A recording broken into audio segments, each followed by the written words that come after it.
అహం అహం అన్నా మనసు అన్నా ఒకటే అని చెప్పారు. నిన్న మనం చూసాము. ఎందుకంటే మనసు అంటే థాట్స్, వృత్తిಗಳು, వృత్తే మనసు. వృత్తి అన్నిటికీ మూలం అహం. సో అహం, ఈ అహం ఏంటి, లేకపోతే ఈ మనసు ఏంటి అని మనం విచారం చేస్తే వాట్ ఏ వండర్ అంటున్నాను. పతత్యహం, అహం అనేది అసలు ఎప్పుడు లేదనేది మనకు తెలుస్తుంది. అదే నిజమైన నిజ విచారణ అంటే అదే సరైన ఆత్మ విచారణ అన్నాం. ఆత్మ విచారణ అంటే ఇది అన్నాం. అప్పుడు అహం అనేది లేనప్పుడు ఏముంది అక్కడ? అహమి నాశబాజ్, అహం అహంతయా. అహం అనేది అక్కడ నేను నేను నేను అంటున్నామే, దాన్ని అసలు అది ఏంటి అని మనం విచారణ, తీక్షణ బుద్ధితో మనం విచారణ చేస్తే అప్పుడు మన అనుభవంలోకి ఏమొస్తుందంటే ఆ అహం అనేది లేదు. కానీ లేదు అంటే అక్కడ ఏమీ లేదని కాదు, అక్కడ ఏదైతే ఎప్పుడు ఉందో అది ఉంది. అది మన అనుభవంలోకి వస్తుంది. ఎలా? స్ఫురతి హృత్ స్వయం, ఆ అధిష్టాన మన స్వరూపం ఎలా ప్రకాశిస్తుంది అంటే పరమ పూర్ణ సత్. ఉన్నాను అనేది ఆ పూర్ణత, పూర్ణంగా నేను ఉన్నాను ఎప్పుడు అనేది మన అనుభవంలోకి వస్తుంది. అంటే ఇక్కడ దానికి ఇంకా వేరే ప్రక్రియ అంటూ ఇంకేమీ లేదు. ఇక్కడ ఎలాగంటే ఇప్పుడు మనం చెయ్యాల్సినవి అన్ని చేసాం. ఏంటి అది చేయాల్సినవి ఏమున్నాయంటే మనకి రెండే ఉన్నాయి. మనకి అంటే ఈ మార్గంలోకి వచ్చినాయి. చిత్తశుద్ధికి చేయాల్సిందేంటో అది, చిత్త ఏకాగ్రత చేయాల్సిందేంటో అది. ఈ రెండు, ఆ రెండు మనకి ఎంత అవసరమో అంత మనం చేసామంటే అది ఇప్పుడో ముందో ఎప్పుడన్నా సరే చేసిన తర్వాత ఇంకేంటంటే అప్పుడు ఈ విచారణ కనుక మనం వన్స్ ఇనిషియేట్ ఈ విచారణ కనుక మొదలు పెడితే, ఈ విచారణకి మనం పరిచయం అయితే దెన్ అది మనకి already know who you are అని. మన నిజస్వరూపం ఏంటనేది మన అనుభవంలోకి అప్పుడే ఆ క్షణమే మనకు వస్తుంది. ఎందుకంటే ఈ చిత్తశుద్ధి, ఇవన్నీ ఉపాసన, ఇది యొక్క లక్ష్యం ఇదే. మననే ఆ అంతర్ముఖంగా మనం ఎవరం అనే విచారణ మొదలు పెట్టడానికి సహాయమే ఇవన్నీ. నేను చూశాను ఎగ్జాంపుల్, ఆ మొద్దు దగ్గర. అసలు ఈ మొద్దు అనేది అసలు ఏంటి అనే విచారణ చెయ్యాలంటే దానికి కొంచెం ధైర్యం కావాలి కదా. ఆ ధైర్యం కోసమే మిగతా సాధనలన్నీ, మిగతా అంతా. ఒకసారి అది చేయగలిగే కేపబిలిటీ ఉంటే ఒకే ఒక్కసారి తెలిసిపోతుంది అది మొద్దని. ఇంకా అక్కడ ఇంకా ప్రక్రియలు ఇంకేం లేవు. ఇదేంటి అంటే అది ఇదేం లేదు, ఇది భూతం కాదు, ప్రేతం కాదు, ఇది ముద్ద అంట. అలాగే ఇక్కడ కూడా అలా తెలుస్తుంది. ఎందుకంటే క్షణంలో తెలుస్తుంది. బ్యాక్గ్రౌండ్ లో అంతా వినున్నాం కదా. ఇప్పుడు మాండక్యం మనం చూసినా అది ఇక్కడే టచ్ అవుతుంది. కానీ ఇక్కడ ఏంటంటే డైరెక్ట్, ఇక్కడ ఏం చెప్పలే మీకు ఇది ఇలా చేయి, అలా చేయి, అలా చేయి, ఇలా చేయి, ఏం లేదు. మాండక్యం కూడా ఎక్కువేం చెప్పదు అక్కడ కూడా. కానీ అక్కడ అన్నింటినీ నెగేషన్ అనే ఒక ఇది ఉంది అక్కడ. అంటే చాలా ఆర్డర్లీగా నెగేట్ చేస్తుంది. నా అంత ప్రజ్ఞాన, బహిష్ప్రజ్ఞాన, ఉభయత ప్రజ్ఞాన, ప్రజ్ఞాన. ఇక్కడ ఏమంటున్నాం, అదంతా చేసేది ఎవరు అంటున్నాం ఇక్కడ? నేను అంతే. ఇక్కడ ఇంకా అట్లాంటి అంత బహిర్ముఖం కూడా లేదు ఇక్కడ. ఇంకా అంటే అది కూడా బహిర్ముఖం అనలేము. కానీ అక్కడ ఉందిగా ప్రాసెస్ ఉంది కదా, అంత ఇది కాదు, నేను అది కాదు, నేను ఇది కాదు, అది కాదు అంటున్నాం. మళ్ళీ తర్వాత అంటున్నాను చూడండి, ఏకాత్మ ప్రత్యయసారం అనేది. అది ఇది ఏకాత్మ ప్రత్యయసారానికి రెండు రకాలుగా చెప్తారు. ఒకటి ఏకాత్మ ప్రత్యయసారం అంటే ఆ అహం అనందే దాని యొక్క ఎసెన్స్ ఏదైతే ఉందో అది అంటారు అక్కడ. ఇంకొకటి జాగ్రత్త, స్వప్న, సుషుప్తి. ఈ మూడు అవస్థలు మారుతున్నాయి. ఈ మూడిటిలోనూ మారకుండా ఏదైతే అధిష్టానంగా ఉందో అది. ఇప్పుడు ఈ నా అంతఃప్రజ్ఞ బహిష్ప్రజ్ఞకి లక్ష్యార్థంగా ఉన్నది అది అంటారు అక్కడ. రెండు రకాలుగా. ఫస్ట్ ఏంటి, ఈ నా అంతఃప్రజ్ఞ అన్ని చేసిన తర్వాత ఏకాత్మ ప్రత్యయ సారం అన్నప్పుడు ఇక్కడ ఆత్మ ప్రత్యయ సారం అంటే ఏ అహం అహం అహం అనే ఆత్మ ప్రత్యయ ఉంది కదా, ప్రతి వృత్తిలోనూ ఉన్నది అహం అనేది. దాని యొక్క సారం, దాని ఎసెన్స్, దాని యొక్క రియాలిటీ ఏంటి అంటే ఇది. ఏంటది? శాంతం శివం అద్వైతం. శాంతం శివం అద్వైతం అంటే ఇంకా అక్కడ ఇంకా then you cannot elaborate further on it. ప్రపంచోపశమం ఇంకా మనకి తెలిసిన అన్ని అక్కడ ఇది అవుతుంది. అక్కడే వేద అవేదా భవతి అనేది అక్కడ. వేదం కూడా ఇంకా అక్కడ సైలెంట్ అయిపోయింది. ఇంకా ఎందుకని అది అక్కడ that is a personal experience. Personal experience అంటే మనీ వీఆర్ నాట్ అక్కడ మనం we are not leaving it at the level of mysticism. Personal experience that you need to comprehend through deep meditation at like that. Personal experience అంటే అది వ్యక్తిగతంగా మన అనుభవం. అది అన్నిటికన్నా ఈజియెస్ట్ ఏంటంటే మన అనుభవం, అన్నిటికన్నా ఈజియెస్ట్ అది. ఇప్పుడు మనం దేని గురించి చదవాలంటే అక్కడ మనం బుద్ధి ఎన్ని ఉపయోగించాలి. ఇక్కడ ఏం ఉపయోగించవలసింది. ఇప్పుడు నేనెవరో అనగానే అప్పటి వరకు నేనెవరో, నేను ఇది, నేను అది, నేను ఇది, నేను అది అనుకున్నాగా అది ఒక్కసారి అది ఎప్పుడూ ఎక్స్పెక్ట్ చేయలేదు. మనం దాన్ని వెనక్కి క్వశ్చన్ చేస్తామని ఒక్కసారి మనం అడిగేవాడికి it has taken to its feet అంటారే. అంటే ఇక దానికి అడ్రస్ లేదు ఇంకా అక్కడ. అప్పుడు లేనప్పుడు ఇంకా ఏదైతే ఎప్పుడు ఉందో అది అలాగే ఉంది. అది ఎలా ఉంది అంటే మళ్ళీ ఇంక అక్కడి నుంచి ఎక్స్ప్లెనేషన్ స్టార్ట్. ఎలా ఉంది అంటే అది పరమ పూర్ణ సత్. ఉన్నాననేది ఉంది. నేను ఉన్నానని నాకు తెలుస్తుంది అని, అదే నేను ఉన్నానని నాకు తెలిసేది. దానికి అక్కడ ఒక వ్యక్తి అనేది లేదు కదా. అప్పుడు వ్యక్తి అనేది లేనప్పుడు అక్కడ పరిచ్ఛిన్నత అనేది లేదు. పరిచ్ఛిన్నత లేనప్పుడు అపరిచ్ఛిన్నంగా ఉంది. అపరిచ్ఛిన్నంగా అంటే అనంతంగా ఉంది. ఇప్పుడు దేశకాల వస్తు పరిచ్ఛేద శూన్యంగా ఉంది. అది అంటే దేశం ద్వారా దాని యొక్క పరిచ్ఛిన్నత లేదు, కాలం వల్ల పరిచ్ఛిన్నత లేదు, వస్తువు వల్ల పరిచ్ఛిన్నత లేదు. దేశకాల వస్తు పరిచ్ఛేద శూన్య తత్వం అది. అప్పుడు ఇంకా అది కాకుండా ఇంకా వేరే ఏమీ లేదు అన్నప్పుడు దేశకాలం అనేది ఈజీగా మనకు అర్థమవుతుంది కదా. అంటే ఇది ఇక్కడ ఉంది అక్కడ లేదని కాదంటున్నాం. దేశం ఇప్పుడు ఏది మనం వస్తువు చూస్తున్నా చూడండి. ఇప్పుడు మీరు ఇక్కడ ఉన్నారు అంటే కేరళలో లేరు కదా. కేరళలో అమ్మున్నారంటే ఇక్కడ లేదు. అంటే దేశం వల్ల ఆ శరీరం పరిమితి ఉందండి. కాలం అంటే అప్పుడున్నాం ఇప్పుడు లేము. దేశకాల పరిమితి ఈజీగా అర్థమవుతుంది. వస్తు పరిచ్ఛేద శూన్యం అంటే ఏంటి? ఇప్పుడు ఈ వస్తు, ఇప్పుడు ఇది రికార్డర్ ఇక్కడ ఉంది కదా, ఇక్కడ ఇది ఉంది అంటే ఈ ప్లేస్ లో ఇంకోటి లేదు, ఇది ఒక్కటే ఉంది కదా. ఈ వస్తు లిమిటేషన్ ఆఫ్ వస్తు అంటే ఇప్పుడు మీరున్నారు, మీరు ఒక స్పేస్ ఆక్యుపై చేశారు కదా, అక్కడ ఇంకొకటి లేదు అక్కడ. ఓకే, అది అర్థమైంది.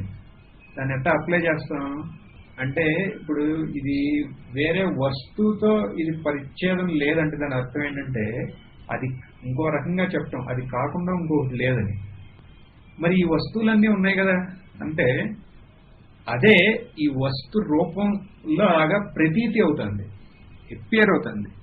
ఇప్పుడు స్క్రీన్ మీద ఒక చిత్రం అట ఎప్పేర్ అయిందనుకోండి, దాని అర్థం అంత స్క్రీన్ లేదని కాదు కదా, స్క్రీనే అలా ఎప్పేర్ అవుతుంది. అప్పుడు దాని అర్థం ఏంటంటే ఇక అది కాకుండా అసలు ఇంకేమీ లేదనేది దృఢం అవడానికి అక్కడ దేశకాల వస్తు పరిచ్ఛేద శూన్యం అంటున్నాం అక్కడ. ఇప్పుడు అలాగే ఇక్కడ ఈ పరమ పూర్ణ సత్ అనేది మన అనుభవంలో మనకు అర్థమైతే ఇంకా అది కాకుండా ఇంకేమీ లేదు. ఇప్పుడు ఇలా మాట్లాడేవాడు it is only an appearance. దాంట్లో వినేవాళ్ళు అంత ఎపియరెన్స్. ఇది లేదు ఎపియరెన్స్ అంటే సరిపోదు. ఎపియరెన్స్ అంటే జస్ట్ ఇటు ప్రతీతి. దానికి మనం పెట్టుకున్న పేర్లు ఇవన్నీ ఏదన్నా అదంతా జస్ట్ ఇట్స్ అన్ ఎపియరెన్స్. ఇది లేదు అనే కంటే ఎపియరెన్స్ అంటే మనం ఇంత ముందు మనం ఉందనుకున్నామే, దానికి ఒక వ్యక్తిగతంగా సెపరేట్ గా దానికి ఒక ఎగ్జిస్టెన్స్ ఉందనుకున్నామే, అది లేదు. ఏదైతే ఉందో అది, మరి ఏదైతే ఉందో అదే అన్నప్పుడు ఇది లేనట్టే కదా. ఇది మనం ఇంత ముందు అనుకున్నది, దీనికి ఒక మిరేజ్ స్టేటస్ వచ్చేస్తుంది. కనపడుతుందట ఛాయ. డ్రీమ్ లాగా. డ్రీమ్ ఉందండి, అది ఉందా అంటే లేదు, అవును. కానీ లేదా అంటే ఉంది, ఎందుకంటే అది కనపడతాను కాబట్టి. అప్పుడు దాన్ని ఏమంటున్నాం? ప్రతీతి అంటున్నాం. జస్ట్ అన్ అపియరెన్స్ అంటున్నాం డ్రీమ్. ఇది కూడా అంతే, ఇట్స్ జస్ట్ అన్ అపియరెన్స్. ఇది అని మనకి కంటిన్యూషన్, అది మనం కల్పిస్తున్నాం. ఒక ఇండివిజువల్ వచ్చి కల్పిస్తున్నాడు, డ్రీమ్ లో కూడా కల్పిస్తాడు కదా వాడు వచ్చి. కంటిన్యూషన్ డ్రీమ్ లో మనకేం అట్లా అనిపించదు కదా. ఇది వాళ్ళ రాత్రికి ఈ ఒక గంటలోనే కనపడే ఒక చిత్రం అని మన డ్రీమ్ లో అనిపిస్తుందా? అనిపిస్తే డ్రీమ్ కాదు అది, అట్లా అనిపించదు కదా అది. ఎందుకంటే దాని స్వభావం అంతే, డ్రీమ్ అంటే అంతే. ఇక్కడికి వచ్చిన తర్వాత మనకు అనిపిస్తుంది ఇవన్నీ. కానీ ఈ రెండు ఒకటే, just they are just an appearance అది in it, not separate from it. Just it itself out of its own free will is appearing as all these manifestations అని.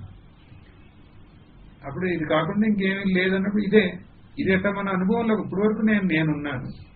ఎప్పుడైతే నేను వ్యక్తిగతంగా ఉన్నాను, ఈ అహం అనేది ఉందనుకున్నాను, అప్పుడు నాకు ఎవరో నాకు పరిచయం చేయలే నా స్వరూపం ఏంటనేది. అప్పుడు నేను ఇది మనస్సు, ఈ శరీరం ఎన్ని కలిపినా ఇది నేను అనుకున్నాను. కానీ లోన్ నుంచి ఏదో ఒక స్ఫురణ ఉంది, మనకు ఒక శాంతి కావాలి అని. కానీ మనకి ఎవరో చెప్పలే. మన చిన్నప్పటి నుంచి ఈ బయట విషయాల్లో మనం అనుభవిస్తే మనకి ఆనందం వస్తుందని చెప్పారు. అప్పుడు మనం ఆ విషయాలకి సత్యత్వం ఇచ్చాం. ఇచ్చి ఈ నేను అనుకునేది నేను అట్టాది శరీరం అనుకున్నాను, వీడు ఆ విషయాల్లోకి ఆనందం కోసం పొందటం కోసం ఇక ఈ ప్రపంచ వ్యవహారం అనేది మొదలైంది. ఇదే సంసారం అంటే. కానీ ఇప్పుడు ఇక్కడ తెలిసిందేంటి? నీ యొక్క స్వరూపమే ఆ అనంతమైన ఆ ఆనందం అని మనం అంటున్నాం. అదే అనంతతే నీ స్వరూపం అంటున్నాం.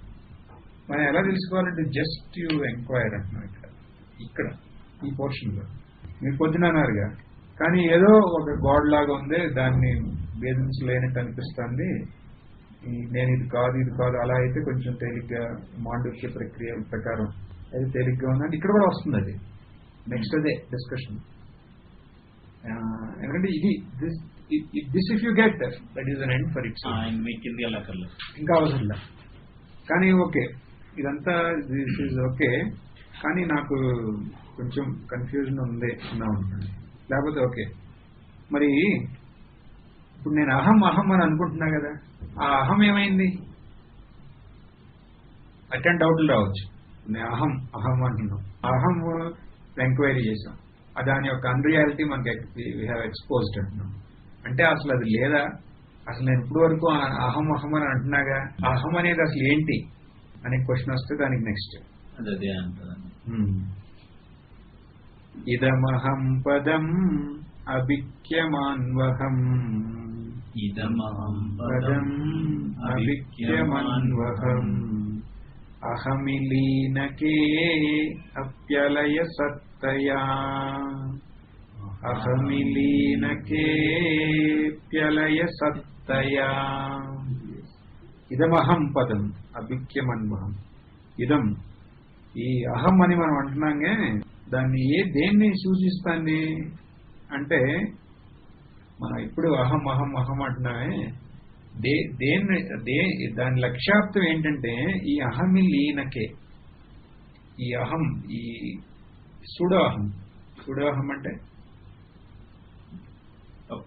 తప్పుడు అహం అనేది ఉంది, దాని యొక్క మిథ్యాత్వం మనం గ్రహించినప్పుడు అలయ సత్తయ అంటున్నాం.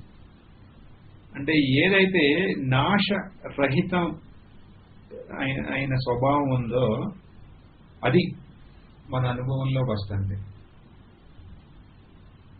ఈ అహంని, ఈ పరిచ్ఛిన్నమైన అహంని నేను అనుకున్నాం. ఎప్పుడైతే మనం దాన్ని విచారణ చేశామో ఆ క్షణం మన అనుభవంలోకి నాశరహితంగా ఉన్నదేదో అది మన అనుభవంలోకి మనకి ప్రకాశిస్తుంది. ఎలా ప్రకాశిస్తుంది? మళ్ళీ అహం. మరి అంతే, దాని అర్థం ఏంటి? ఈ అహం అనే దానికి లక్ష్యార్థం ఎప్పుడు అదే, కానీ అది మనం గుర్తించకపోవటం అనే ఒక చిన్న మిస్టేక్ మనం చేశాం. వేరే అనుకుంటున్నాం, దాని మనం గుర్తించలే అది నేనని. మనం అది గుర్తించకపోవటం వల్ల ఇది మొదలైంది ఇలా. ఎగ్జాంపుల్స్ ఎన్ని బోల్డ్ ఉన్నాయి. ఒక రాజు ఆల్మోస్ట్ యుద్ధంలో ఓడిపోతాడు రాజు. అప్పుడు మంత్రి మహాబుద్ధిమంతుడు. ఆయన అనుకుంటాడు కొడుకునన్నా రక్షించాలని కొడుకుని తీసుకెళ్లి ఒక అడవిలో వదిలేస్తాడు. అడవిలో వదిలేసి తర్వాత మహాయుద్ధం అవుతుంది, రాజు చచ్చిపోతాడు, మంత్రి ఎలాగోలా రక్షింపబడతాడు. అక్కడ చాలా కరువు కాటకాలు అంతా వచ్చి మొత్తం ఆర్కిటెక్చర్ అంతా మారిపోతుంది అక్కడ. ఇక ఆ గొడవలో ఆ కొడుకుని ఒక ట్రేస్ చేయడం కూడా కష్టమైపోతుంది తర్వాత మంత్రికి. తర్వాత మంచి తెలుసు ఎక్కడో ఉన్నాడు వీడు, అడవిలో ఎక్కడో ఉండుంటాడని. ఒకరోజు ఇలా ఆయనకి ఒక ముద్ర కూడా తెలుసు చిన్న కుర్రాడికి ఎక్కడ ఉంటుందో మచ్చ. ఆయన అడవిలో ఇక్కడ వేటకెళ్ళినప్పుడు చూస్తాడు కుర్రాడిని. ఇట్రా అంటాడు. ఇట్రా నువ్వెవరు అంటాడు. చెప్తాడు నేను ఇక్కడ ఉన్న ఈ హంటర్ వేటగాడి యొక్క కొడుకుని అది ఇది అని. మీ నాన్న దగ్గర తీసుకెళ్తాడు. వీడెవడు నా కొడుకు అంటాడు. అప్పుడు నిజం చెప్పంటాడు. నా కొడుకు అంటాడు. అప్పుడు కత్తిస్తాడు. నరికాక నిజం చెప్పంటాడు. అప్పుడు చెప్తాడు బాబు దొరికాడు అడవిలో కరువు కాటకాలు వచ్చినప్పుడు ఆడ అమ్మ నాన్న చచ్చిపోయారు ఇక్కడ, అప్పుడు నాకు దొరికాడు అంటాడు. అప్పుడు ఈయన తెలుసు ఈయన పంపించి ఈయన ఇచ్చిన ఆయన వేరే వాడు పోయాడు, వీడు పెంచుకుంటున్నాడు. ఈయన తెలిసి ఎవరో వాడు. కానీ వాడిని నువ్వు రాజకుమార్ నేను కాదు, నన్ను వదిలేండి సార్, నేను ఇట్లా వేటాడుకుని ఇట్లా ఉంటానంటాడు. అప్పుడు కాదురా నువ్వు ఇది అని తీసుకెళ్తాడు రాజ్యాన్ని. తీసుకెళ్ళి నువ్వు రాకుమారుడివి, నెక్స్ట్ రాజావి, నేను నీ కింద పడి ఉండేవాడిని అని అట మంచి మంత్రి కాబట్టి అట తీసుకెళ్ళి అవన్నీ చేస్తాడు. అక్కడ ఏంటంటే మనకి ఇప్పుడు వాడు ఎవరు అనేది వాడికే డౌట్ వస్తుంది కదా. ఇప్పుడు మనం వాడి పొజిషన్ లో ఉన్నాం అనుకోండి, ఇంకెక్కడ గొడవరో అసలు నేను ఎవరో అనేది డౌట్ వస్తుంది. కానీ అప్పుడు చెప్తారు ఇట్లా చూడు, నువ్వు రాకుమారుడివి, నీకున్న తేజస్సు చూడు, ఈ అడవి వాళ్ళు చూడు అట్లా ఉన్నారు, నీకు వాళ్ళకి ఏమైనా సంబంధం ఉందా, ఈ యొక్క ప్రకాశం ఇవన్నీ చూడు. మళ్ళీ అట్లా చెప్తారు నీకు చిన్నప్పుడు ఎన్ని చేశారు, ఎన్ని చెవులకి అవన్నీ ఉన్నాయి చూడు ఇట్లా. అప్పుడు ఆయన మెల్లగా విచారణ మొదలెట్టాడు. కరెక్టే నేను ఆళ్ళలో ఉన్న వాళ్ళతో సమానమైన క్వాలిటీస్ నాలో ఏం లేవని విచారణ స్టార్ట్ అయింది. స్టార్ట్ అయిన తర్వాత ఫైనల్లీ ఓకే నేను ఇది కాదు అనేది తెలుస్తుంది. మళ్ళీ నేను ఎవరు అనేది ఒక డౌట్. మళ్ళీ ఇక్కడ తీసుకొచ్చి చెప్తారు ఇది బాబు ఈ ఫోటోలో ఉన్నాడే ఈయన మీ నాన్న, ఇది. అప్పుడు హిస్టరీ అంతా చూపిస్తారు, ఇట్లా యుద్ధం అయింది, ఇదంతా. అప్పుడు స్లోలీ ఆయన కన్ఫర్మ్ అవుతుంది ఏమని నేను రాజకుమారుణ్ణి అని. కానీ ఎలా ఇదంతా ఆయనకి కన్ఫర్మ్ అయింది అంటే కేవలం విచారణ వల్ల. అదే కనుక వాడు ఆ విచారణ చేయలేదనుకోండి, వాడు లైఫ్ లాంగ్ అట్ట వేటగాడిలాగా ఉండిపోయేవాడు. విచారణ చేశాడు, వాడు నిజస్వరూపం ఏంటనేది వాడు తెలుసుకున్నాడు. ఇక్కడ కూడా అంతే. కానీ వాడు ఎప్పుడూ ఆ నిజస్వరూపమే.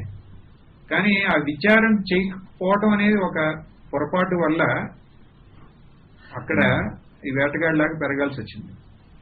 ఇక్కడ కూడా అంతే. మనం విచారణ చేయనంత వరకు మనం ఈ అహం, ఈ పరిచ్ఛిన్నమైన అహం యొక్క ఇన్ఫ్లుయెన్స్ లో ఉంటాం మనం. ఒకసారి మనం విచారణ చేస్తే అప్పుడు ఇంకా అది ఎప్పుడు లేదు అనేది. ఎప్పుడు లేనప్పుడు మరి ఇంకేముంది అంటే ఎప్పుడు ఏదైతే ఉందో అదే నా స్వరూపం అని తెలుస్తుంది. కానీ నేను చేసినా నాకు తెలవట్లేదు అని ఎప్పుడైనా అనిపిస్తే దీనికి లిమిటేషన్స్ ఏంటంటే ఆ రెండు అక్కడ. ఇప్పుడు అతను కూడా ఎమ్మటే అవ్వదు కదా, ఎంతో కౌన్సిలింగ్ ఇవన్నీ ఉంటాయి తర్వాత. కానీ ఇక్కడ కూడా if you are really fit with one thing you have it, then otherwise you have to continue in this process of enquiry till we own it up అని. ఇప్పుడు ఇక్కడ నెక్స్ట్ మీరు ఎంత చెప్పినా నాకు ఈ పరిచ్ఛిన్నమైన అహం నేను కాదు అనేది, జస్ట్ ఈ అహం ఏంటి లేకపోతే నేనేంటి అంటే ఎలా అర్థమవుతున్నది నేను అదని. ఇంతకుముందు నేను విన్నాను నేను ఆత్మ అని, అలా భావం చేస్తున్నాను. నువ్వెవరో అంటే నేను అలా భావం చేస్తున్నాను. కానీ అది నా అనుభవం అనేది నాకు అనిపించట్లేదే. అప్పుడు నేను ఏదన్నా అవ్వచ్చు కదా, నేను అహం అనేది నేను కాదన్నా. అప్పుడు ఏదైతే మిగిలిందో అది అలయ సత్తయ్య, అదేంటి నాశరహితమైన ఆ స్వరూపమే అని మీరు అంటున్నారు. మరి నేను దానికి దారిలో ఉన్న దేన్నన్నా పట్టుకుని అదేంటి నాశరహితమైన స్వరూపం అని అనుకోవచ్చు కదా. ఇలాంటి ప్రమాదాలు ఉన్నాయి కదా ఈ ఎంక్వైరీలో అని ఇలాంటి డౌట్స్ వస్తే దానికేంటి నెక్స్ట్ విగ్రహేంద్రియా ప్రాణదీతమహా విగ్రహేంద్రియా ప్రాణదీతమహా నాహమేక సత్ తజ్జడం హ్యసత్ నాహమేక సజ్జడం హ్యసత్. ఇప్పుడు ఇదేంటంటే ఇప్పుడు నేనెవరు అనే మీరు మీ క్వశ్చన్ డైరెక్ట్ ఆన్సర్ ఇదే. నేనెవరు అంటే అక్కడ ఏదో గాడ్ లాగా వచ్చేస్తుంది దాన్ని ముందుకెళ్ళాలన్నారే దానికి డైరెక్ట్. ఇప్పుడు ఇక్కడ రమణ మహర్షి ఏం చేస్తున్నారంటే విచారణ అనేది అసలు ఎలా చేయాలి నేను చెప్తున్నాను అంటున్నారు. అంటే ఇక అక్కడి నుంచి ఒక స్టెప్ కిందకి వచ్చారు. ఇప్పుడు నేనెవరు అంటే you know who you are అని ఇప్పుడు వరకు అన్నారు కదా. ఇప్పుడు ఏం చెప్తున్నారు ఓకే ఆ ఎంక్వైరీ అనేది ఇంకొక స్టెప్ కిందకి వచ్చి నేను చెప్తున్నా ఇది నువ్వు అంటున్నారు ఆయన. ఏంటది విగ్రహ ఇంద్రియ ప్రాణ ది తమహ అంటున్నారు. మన గురించి మనకేం తెలుసు నేనే శరీరం అనేది మనకు తెలుసు కదా దాంట్లో మనకి డౌట్ లేదు. నువ్వు ఈ శరీరమేనా అంటే ఎస్ అనేది అందరూ చేతులు ఎత్తారు. నెక్స్ట్ శరీరం అంటే ఏంటి అంటే శరీరం అంటే ఇక్కడ విగ్రహ. శరీరం అంటే ఏముంది ఇంద్రియాలు. ఇంద్రియాల ద్వారా మన ప్రపంచ జ్ఞానం అవుతుంది. ఆ ఇంద్రియాల ద్వారానే మనకి ఇది శరీరం ఉందని తెలుస్తుంది. అప్పుడు ఇంద్రియాలు ఓకే ఈ ఇంద్రియాలతోనే దీన్ని అనొచ్చా అంటే కాదు. దానికి ఇప్పుడు చచ్చిపోయాడు అనుకోండి వాడికి వీడికి తేడా ఉండాలి కదా. వాడికి ప్రాణం లేదు అక్కడ ప్రాణం ఆటల ఇది ప్రాణం ఉంది. ఓకే ప్రాణం నేను శరీరం నువ్వు అన్నావుగా అవును శరీరం అంటే ఇంద్రియాలు నేను అంటున్నాను. సో ఇంద్రియాలతో సరిపోతుందా అంటే కాదు ప్రాణం ఉండాలి. ఓకే ప్రాణం ఉంది. ప్రాణం అంటే ఇక్కడ అదేనా నువ్వు అంటే మళ్ళీ ఆలోచిస్తాం. ఆ వెంటిలేటర్ మీద పడున్నాడు వాడికి ప్రాణం ఆడతాను కదా. వాడికి శరీరం ఉంది ఇంద్రియాలు ఉన్నాయి ప్రాణం ఉంది. కానీ వాడికి మనకి తేడా ఏంటి అంటే వాడికి బుద్ధి పని చేయట్లే. నాకు బుద్ధి ఉంది నేను బుద్ధి కూడా ఉండాలి. అంటే నేను శరీరం అంటే దాని అర్థం ఏంటంటే నేను ఇంద్రియం ఉందండి. ఇంద్రియాలు నేనంటే దాని అర్థం ఏంటంటే నేను ప్రాణం అని. ప్రాణం నేనంటే దాని అర్థం బుద్ధి నేను. అప్పుడు నువ్వు ఎన్ని కాదన్నావు అనుకోండి. నువ్వు ఎన్ని కాదు బాబు నీకు ఎన్ని తెలుస్తున్నాయి కదా ఎన్ని కాబట్టి ఎన్ని నువ్వు కాదు అన్నావు. మరి అప్పుడు ఎన్ని నేను కాదంటే మరి నాకేం తెలవట్లేదు. అప్పుడు ఎన్ని మనకు తెలిసిన ఇయ్యే కదా ఎన్నింటిని తీసాం. ఇప్పుడు ఏంటి నీ అనుభవం అన్నావు అనుకోండి. ఇవన్నీ లేకుండా నీ గురించి నువ్వు చెప్పు అన్నావు అనుకోండి. అప్పుడు మీరేం చెప్తారు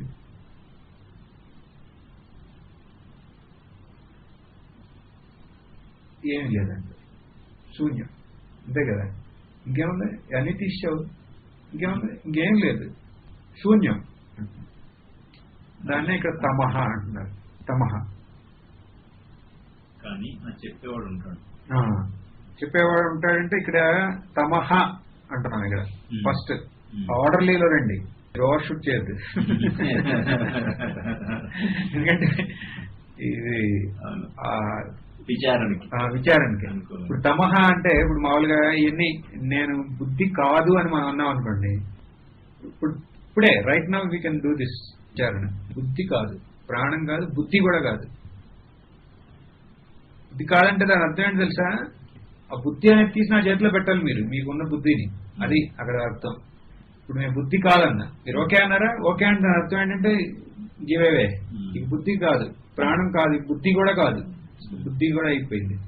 ఇప్పుడు మీ దగ్గర బుద్ధి లేదనుకోండి చెప్పడానికి ఏం లేదు. అప్పుడు చేస్తే అప్పుడు దాని మీద కామెంట్ అనమాట. ఇప్పుడు ఇంకేముంది తర్వాత ఏముంది అని అడుగుతుందా. బుద్ధి లేదు ఇంకా ఏముంది అంటే బుద్ధి నుంచి ఇంకేముంది చెప్పి ఇంకేం చెప్పేది ఇంకేముంది అంటే ఏం లేదు. ద మోస్ట్ కరెక్ట్ ఆన్సర్ ఇక్కడ ఏంటంటే శూన్యం. దాన్ని ఇక్కడ ఏమంటున్నాం శూన్యం అంటే ఏంటంటే టైప్ ఆఫ్ ఇగ్నోరెన్స్ లాగా అజ్ఞానం లాగా. అది అంటే ఏం తెలవట్లేదు కదా నాకు. నేను ఉన్నాను కానీ నాకు అసలు ఏం తెలవట్లే ఇంకా అనేది. ఇప్పుడు ఎక్కడి వరకు వచ్చాము ఫస్ట్ నుంచి చూస్తే విగ్రహ ఇంద్రియ ప్రాణ ధీ తమహ అన్నాం. ఇన్ని ఉన్నాయి కదా. ఇప్పుడు రమణ మహర్షి అంటున్నారు, ఓకే నాహం ఇవన్నీ నువ్వు కాదు అంటున్నారు. ఇప్పుడు మన గురించి మనం అనలైజ్ చేస్తే అట్ ద మోస్ట్ ఇక్కడ వరకు వస్తాం. ఇవన్నీ నువ్వు కాదు, నా నా మరి మనం ఏంటి, ఎందుకు నేను ఇవన్నీ కాదు, అవన్నీ జడం అదంతా. అందుకని అదేంటి అసత్, అవి అసలు లేవు, దానికి అసలు అస్తిత్వమే లేదు, వాటి సొంతగా వాటికి అస్తిత్వమే లేదు. ఇవన్నీ నువ్వు కాదు, నా అంటే నువ్వు కాదు ఇవన్నీ. ఎందుకంటే అవన్నీ జడం కాబట్టి అవి అసత్ అంటున్నారు. ఓకే అవన్నీ కాదు, సరే ఇప్పుడు నేనెవరు, అది మిగిలింది కదా. ఇప్పుడు ఇవన్నీ కాదు బాబు ఒప్పుకున్నాం, మరి ఇప్పుడు నేనెవరో దాని గురించి ఇప్పుడు చెప్పండి. మీరు ఇందాక నేనెవరో అనగానే నీకు తెలిసిపోతుంది నువ్వెవరో అన్నారు, నాకు తెలవాల. అందుకని నేను అడుగుతున్నా, నేను ఎవరినో చెప్పుకోవాలంటే ఎన్ని నువ్వు కాదన్నారు. సరే ఓకే ఒప్పుకున్నాం.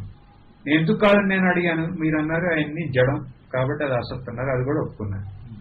ఫైనల్ నేనెవరో అంటే ఇక్కడ అంటున్నారు అహం ఏక సత్.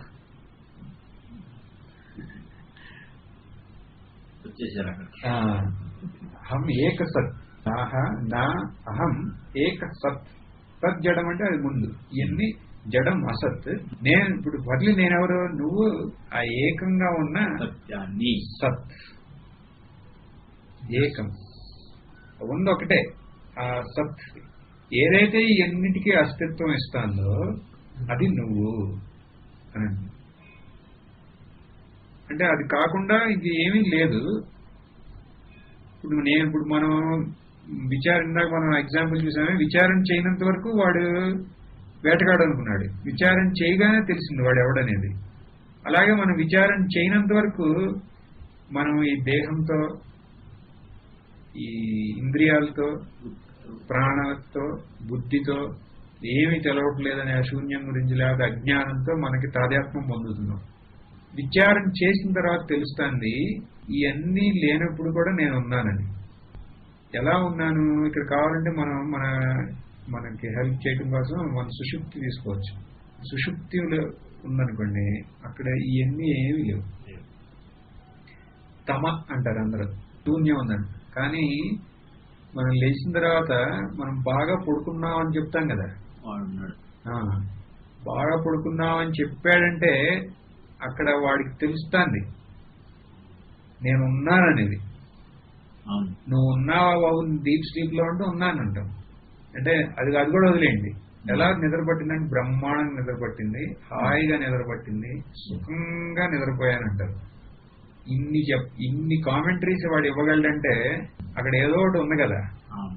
ఏంటది ఉన్నది అంటే ఆ అస్తిత్వం ఉంది కదా. సత్ ఏవ సౌమ్య అంటారు. సత్, ఆ అస్తిత్వం అనేది ఉంది ఇక్కడ అనేది. అదే ఆ అస్తిత్వం ఎన్ని అంటే వేరే వేరే కాదు, ఒకే ఒక అస్తిత్వం, పూర్ణమైన అస్తిత్వం, కేవలమైన అస్తిత్వం ఉంది.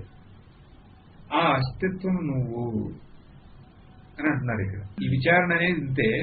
ఇప్పుడు అక్కడ చెప్పాం, అక్కడ ఎవరికన్నా అది అర్థమైతే అది అర్థమైపోయి అక్కడితో అయిపోయింది. అది అర్థం కాలేదంటే ఇంకేమన్నా చాలా తేలికిది. ఇప్పుడు నువ్వు ఏమనుకుంటున్నావు, మనం ఇట్లా దేహం, ఇంద్రియ, ప్రాణం, బుద్ధి, లేదా నాకేం తెలవదు అంటున్నావు. ఇవన్నీ నువ్వు కాదు. ఇవన్నిటినీ నేను కాదు అనేది ఎవరు తెలుసుకుంటున్నారో, ఇవన్నీ లేకుండా కూడా ఏదైతే ఉందో అది నువ్వు అండి. అదే అంటే మన అనుభవంలో ఉన్న విషయమే అది. ఇప్పుడు సుషుప్తిలో అంటే సుషుప్తి ఎందుకంటున్నాం, ఇక్కడ మనం జాగ్రత్తలో మనకి మనసు అనేది వచ్చి అవసరం లేని అన్ని డౌట్స్ అన్ని లేపుతూ ఉంటుంది. అందుకని మనకి ఈ సహాయం చేయడం కోసం సుషుప్తిలోకి వెళ్తే అక్కడ మనసు అనేది స్వాభావికంగా ఈశ్వరుడు తీసాడు. కానీ అక్కడ నేనున్నాను, నేను బసుకంగా నిద్రపోయాను అన్ని చెప్తాంటే అక్కడ నేను ఉన్నాను అనేది మనకు తెలుస్తాను కదా. అక్కడ ఏదైతే ఉందో ఆ ఉనికి అది పూర్ణంగా ఉంది, అది నేను, అది నా స్వరూపం. వేరే అన్ని జడం, అవన్నీ అవి కాదు నువ్వు, ఇది అది నువ్వు. ఇలా అన్నప్పుడు మళ్ళీ డౌట్ ఏంటి, డౌట్ మరి దాన్ని ఎవరు తెలుసుకుంటారు? ఇప్పుడు అన్ని తీసామంటున్నారు కదా, ఏమీ లేదు. ఇప్పుడు ఆ అస్తిత్వం మాత్రం ఉంది అక్కడ. మరి అస్తిత్వాన్ని నేనున్నానంటున్నాను కదా, మరి ఆ అస్తిత్వాన్ని తెలుసుకుంటానికి ఇంకోటి ఎవరైనా ఉండాలి కదా, అది ఎవరో అనే క్వశ్చన్. దానికి రమణ మహర్షి ఏం చెప్తున్నారు?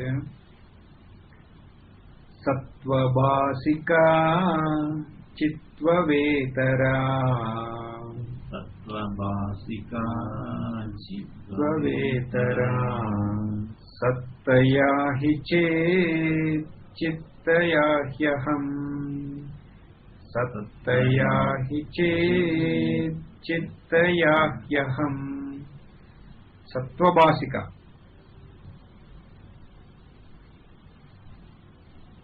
ఆ సత్తుని ప్రకాశించడానికి ఇంకొక చిత్తు ఉందా అని అడుగుతున్నారు ఇక్కడ. ఆ సత్తుని ఇప్పుడు ఆ సత్తుని ఎలా తెలుసుకుంటుంది అని డౌట్ వచ్చిందిగా. అంటే నీ అర్థం ఏంటి?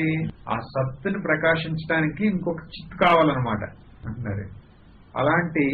అలాంటి చిత్తు ఉందా అని అడుగుతున్నారు. అంటే దాని అర్థం ఏంటి? సత్తయాహి చిత్, ఆ సత్తయే చిత్తు కూడా అంటారు. మనం దీని గురించి ముందు మనం డిస్కస్ చేశాం కదా. ఈ సత్తు చిత్ అనేది రెండు కాదు అక్కడ, అదొకటే అనేది. ఇప్పుడు ఉష్ణత అనేది ఉందనుకోండి, మళ్ళీ ప్రకాశం అనేది ఉంది, అగ్నికి ఒక స్వభావం అది. ఆ రెండు వేరే వేరే కాదు కదా. అగ్ని అనేది ఏదైతే ఉందో దానిదే అది ప్రకాశం, మళ్ళీ హీట్ అండ్ లైట్, ఆ రెండు ఒకే అగ్ని. అది ఆ రెండింటిని సెపరేట్ చేయలేం కదా, ఎందుకంటే అదంతా ఒకటే, ఒకటి కాకుండా ఇంకోటి లేదు.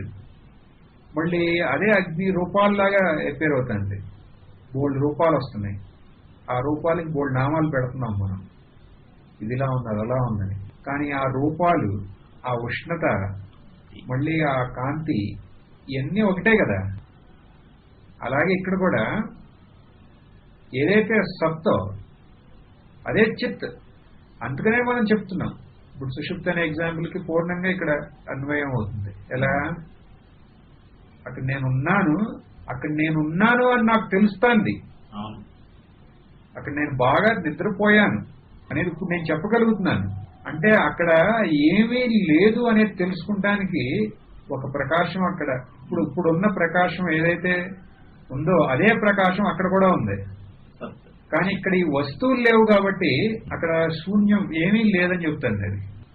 అదేమీ లేని దాంట్లోనే నీకు మీ యొక్క అనంతత అనుభవంలోకి వచ్చి నేను చాలా ప్రశాంతంగా హాయిగా నిద్రపోయానని మనం చెబుతున్నాం. అంటే దాని అర్థం ఏంటి? అక్కడ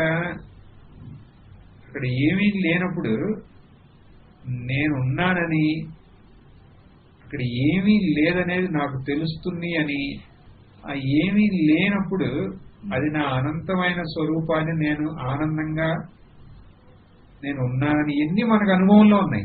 ఫైనల్ నేను సచ్చిదానందం అనేది నా అనుభవంలో ఉన్న విషయం. అది ఇక్కడ కూడా నేను సచ్చిదానందమే. కానీ ఇక్కడ ఇప్పుడు నువ్వు సచ్చిదానందం అంటే అప్పుడే నేను ఇది నా పేరు, ఇది నా ఆశ్రమం అన్ని చెప్తాం కదా. అందుకని సుషుప్తికి వెళ్ళాం మనకి ఈజీగా అర్థం అవడం కోసం. ఇంకా సత్ చిత్ మళ్ళీ ఆ అనంతత అనేది వేరే వేరే కాదని. ఏదైతే సత్తో అదే చిత్. ఇక్కడ అనంతత అనేది మనం తీసుకొచ్చాం. ఇక్కడ కాంటెక్స్ట్ ఏంటంటే అది ఎవరు తెలుసుకుంటారు అంటే అదే సత్, ఏదైతే సత్గా ఉందో అదే చిత్. సత్వభాసిక చిత్వవేతర, దాన్ని తెలుసుకుంటానికి ఇంకా వేరే ఏం లేదు. ఏం తెలుసుకుంటుంది? అది కాకుండా ఇంకా దాన్ని వేరే లేదు. సత్తయాహి చిత్. మరి అదేంటది? సత్తయా చిత్ అన్నారు. ఓకే, ఆ చిత్ ఏంటంటే అహం. ఆ సత్ అనేది చిత్, ఆ చిత్ అహం అంటున్నాం. అంటే ఆ సత్తుగా ఉన్నది ఏదైతే ఉందో అదే చిత్తుగా ఉందో ఆ సచ్చిత్ అయితే ఏంటో అది అహం అనే దానికి లక్ష్యార్థం అంటున్నాం. ఇప్పుడు ఇందా మనం విచారం చేశాం కదా, నేను ఇవన్నీ కాదు అని. కాదు మరి నేను ఎవరు అంటే నేను ఇవన్నీ కాకుండా ఏదైతే మిగిలిందో అది నేను. ఇప్పుడు చూడండి, ఇప్పుడు జస్ట్ ఇప్పుడే మనం దీని అప్లికేషన్ అనేది, ఇప్పుడు ఇవన్నీ కాకుండా నేను ఇవన్నీ కానప్పుడు నేనున్నానా? ఉన్నాను. నేనున్నాను నాకు తెలుస్తుందా? తెలుస్తుంది. అంటే అక్కడ సచ్చిత్ అనేది అక్కడ సచ్చిత్ అనేది ఉందండి అక్కడ. నెక్స్ట్ ఈ సచ్చిత్ అనేది మనకి కరెక్ట్ గా మనకు అర్థమైందా అనే దానికి టెస్ట్ ఏంటంటే ఈ సచ్చిత్ గా ఉన్నప్పుడు, మనం రాత్రి డిస్కస్ చేశాం, సచ్చిత్, మీరు ఇప్పుడు సచ్చిత్ గా ఉన్నప్పుడు మీకు పరిమితి ఉందా అని.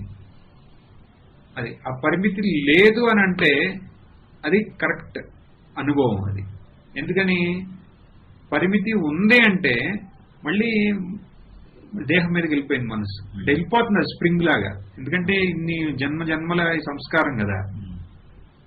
కానీ ఇక్కడ మనం చూసిందేంటి, ఇవన్నీ ఇప్పుడు నేను ఈ దేహం కాదు, ఈ విగ్రహం కాదంటే దేహం కాదు, ఈ ఇంద్రియాలు కాదు, ప్రాణం కాదు, బుద్ధి కాదు, తర్వాత శూన్యం అది కూడా కాదు. ఈ కాకుండా ఏదైతే ఉందో అది, దాన్ని తెలుసుకుంటానికి వేరే ఏదేమీ అవసరంలా. ఎందుకంటే అదే చిత్ అంటున్నాం. మళ్ళీ అదే ఆ నేను అనేదానికి లక్ష్యార్థం అన్నాం.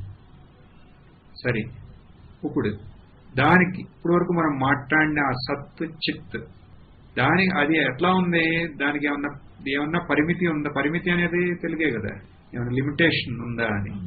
పరిమితి ఉందా అంటే దేర్ ఇస్ పరిమితి. మన ఎప్పుడు పరిమితికి ఉన్న శరీరానికి ఉంది పరిమితి, అన్నిటికీ. నా బుద్ధి, నా బుద్ధి ఉంది, ఐక్యూ ఇది ఇంతే ఉంది, అది అన్నిటికీ పరిమితి ఉంది. కానీ ఇక్కడికి వచ్చేపాటికి పరిమితి ఉందా అంటే ఎన్ని ఏమీ లేనప్పుడు ఇంకా పరిమితి ఎక్కడి నుంచి వస్తుంది? దేంతో పరిమితి చేస్తాం దాన్ని అన్నప్పుడు అది పూర్ణమైన జ్ఞానం అని. అప్పుడు అది పరిమితి లేదు అన్నప్పుడు అది ఎలా ఉందంటే అనంతంగా ఉందంటున్నాం. ఇప్పుడు ఇంకా నెక్స్ట్ స్టెప్ చూడండి. మళ్ళీ ఆ ముందేని నెగేట్ చేసాం.